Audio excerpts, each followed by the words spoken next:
సంవత్సరాల తరబడి ఎన్ని మందులు వాడినా మీ మోకాల నొప్పులు తగ్గట్లేదా? ప్రాణ పెయిన్ క్లినిక్ లో అత్యాధునిక చికిత్స. నమస్తే, వెల్కమ్ టు సుమన్ టీవీ. ప్రస్తుతం అంతా పాటు ఉన్నారు ప్రముఖ రాజకీయ విశ్లేషకులు చంద్ర శ్రీనివాస్ గారు. సార్ నమస్కారం. నమస్కారం అండి. సార్, ఏపీ అసెంబ్లీ ఎన్నికలు జరిగేటప్పుడు మెయిన్ పార్టీలైనటువంటి టీడీపీ, అలాగే జనసేన, బీజేపీ, వైసీపీతో పాటుగా కొన్ని ప్రాంతీయ పార్టీలు కూడా పోటీ చేశాయి. ఇక్కడ కొత్తగా పార్టీలను స్థాపించి పోటీ చేశాయి. పోటీ చేసినప్పటికీ కూడా వాళ్ళు ఎందుకని ప్రజల మన్ననలు పొందలేదు? అందులో భాగంగానే మనం చూసుకున్నట్లయితే చాలా మంచి హోదాలో ఉన్నటువంటి పర్సన్స్ అక్కడ పోటీ చేశారని చెప్పుకోవచ్చు. నార్త్ విశాఖ నుంచి మనం చూసుకున్నట్లయితే ఒక కొత్త పార్టీని పెట్టి జై Bharat national party JD Lakshminarayana గారు అందరికీ సుపరిచితులు, బాగా తెలిసిన వ్యక్తి, నీతి నిజాయితీకి మారుపేరు ఉన్నటువంటి వ్యక్తి. సో అటువంటి వ్యక్తి పార్టీ స్థాపించి చాలా చోట్ల నుంచి పోటీ చేసినప్పటికీ కూడా అతి తక్కువ ఓట్లు, చాలా అంటే చాలా తక్కువ ఓట్లు వచ్చినాయి అతనికి. 5160 ఓట్లు కనీసం ఓట్లతోటి ఆయన పోటీ చేసినా కూడా, అంటే లాస్ట్ టైం కంపేర్ చేస్తే అసలు ఈసారి అసలు కంప్లీట్గా రాలేదనే చెప్పుకోవచ్చు. సో అందులో భాగంగానే మళ్ళీ మంగళగిరి నుంచి మనం చూసుకున్నట్లయితే మనకి భారత చైతన్య యువజన పార్టీ అని రామచంద్ర యాదవ్ గారు చేశారు. అలాగే జడ శ్రావణ్ కుమార్ కూడా మంగళగిరి నుంచి పోటీ చేశారు. ఆయన కూడా జై భీమ్ భారత్ పార్టీ అని స్థాపించారు. ఇలా రకరకాల పార్టీలు స్థాపించి పోటీ చేసినప్పుడు కూడా మినిమం కూడా వాళ్ళకి అసలు ఓట్లు రాకపోవడానికి ఏంటి రీజన్స్? ఎందుకు ప్రజల ఆదరణ పొందలేదంటారు? నిజమే, ఇది అందరూ చర్చించాల్సిన అంశమే. మీరున్నట్టంటే సిబిఐ గారి యొక్క సచ్యలతలో ఎవరు ఆయన మాట అనేది కాదు. ఎందుకంటే 10 మందికి స్ఫూర్తి ప్రదాత. ఒక ఆయన ఏది చేసినా, ఏ కేసులు తీసుకున్నా జాయింట్ డైరెక్టర్గా జేడీ అనేది పడిపోయింది ఆయనకు ముద్ర సిబిఐలో. వివి వాసగిరి వెంకట లక్ష్మీనారాయణ ఆయన పేరు.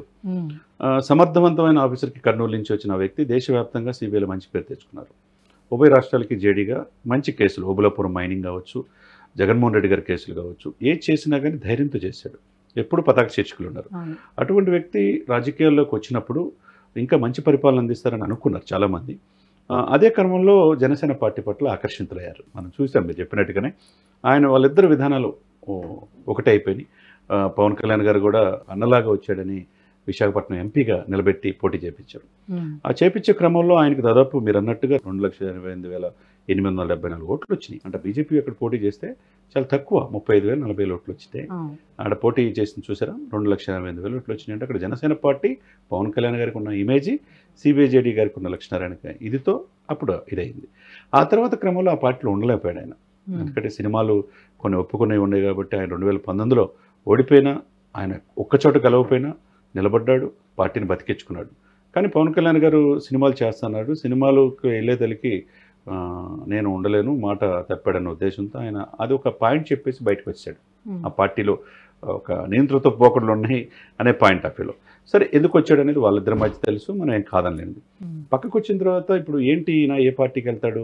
బీజేపీకి వెళ్తాడా, లేకపోతే టీడీపీకి వెళ్తాడా, లేకపోతే వైసీపీకి వెళ్తాడా, లేకపోతే ఆమ్ ఆద్మీ పార్టీ రాష్ట్ర అధ్యక్షుడిగా ఉంటారని ఆ ప్రపోజల్ కూడా రకరకాల ప్రయత్నాలు జరిగినాయి. అంటే కొన్ని ఫౌండేషన్స్ కూడా స్థాపించి ప్రజలకు సేవా కార్యక్రమాలు చేపడుతూ వస్తున్నటువంటి వ్యక్తి ఎందుకు స్వాగతించలేకపోయారు?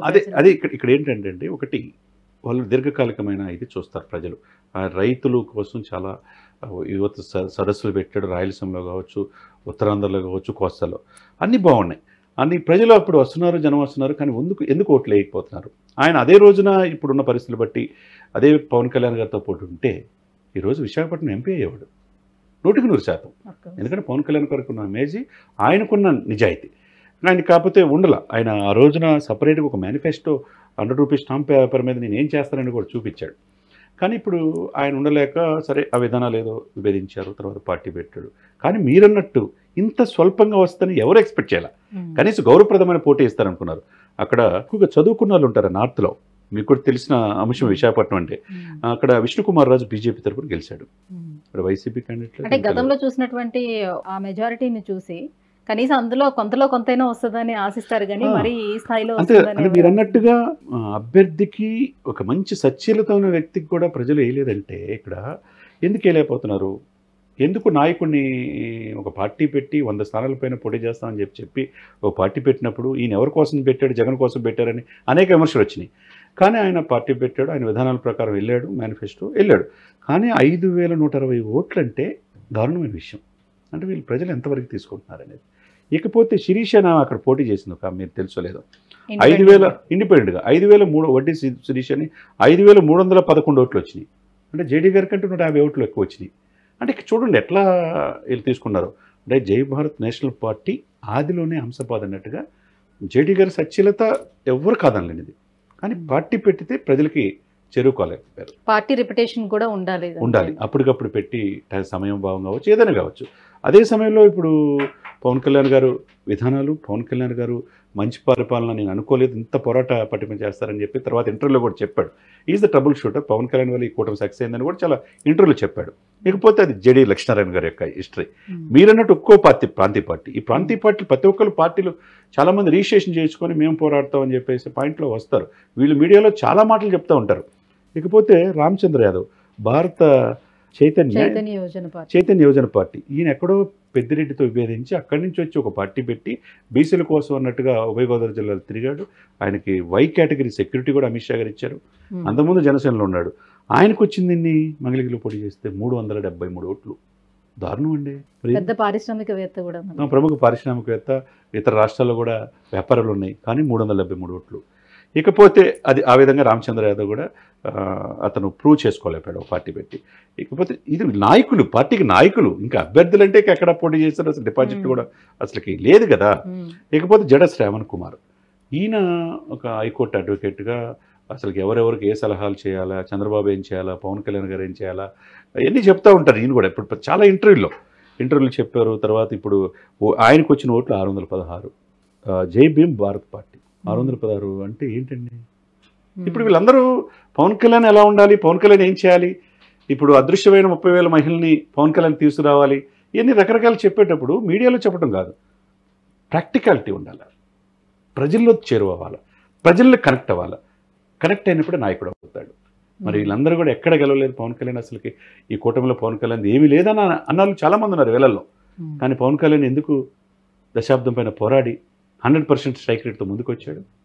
వీళ్ళందరికంటే చదువులో కూడా చిన్నవాడే కదా, ఇంటరే కదా చదువుకుంది, 3 సార్లు రాశాడు. సినిమాలకే పనికొస్తాడు అని అనుకునే వాళ్ళు ప్రజల్లోని ఎలా మమేకం అయ్యాడు పవన్ కళ్యాణ్? అది ఇక్కడ కావాల్సింది ఏంటంటే పొలిటికల్ లెసన్స్ ఇతరులకు చెప్పేటప్పుడు మనం ఏంటనేది కూడా ఆలోచించుకోవాలి. మనం ఎంత శక్తి ఉంది ప్రజల్లో, మనం పార్టీ పెడితే ఆ పార్టీతో ముందుకెళ్ళే అవకాశం ఉందా లేదా, ప్రజలు పార్టీ పెడితే స్వీకరిస్తారా లేదా, మనం ఒక అంబేద్కర్ భావజాలంతో పార్టీ పెట్టినా, ఒక రైతుల కోసం పార్టీ పెట్టినా, ఒక జాతీయ భావజాలంతో పార్టీ పెట్టినా, ఏం పెట్టినా ప్రజల దగ్గర ఏ విధంగా వెళ్ళాలి. ప్రజల్లో దీర్ఘకాలంగా పోరాడే వాళ్ళు కూడా ఉంటారు. వాళ్ళందరూ ఎవరు పనికిరారు, మేమే చేస్తామని చెప్పి వస్తే మీకు ప్రజలు ఎందుకు సేకరించట్లేదు? చాలా క్లియర్ కట్ క్లారిటీలో ప్రజలు చాలా తెలియగలవాలి ఇక్కడ ఎంటైర్ ఎపిసోడ్లో.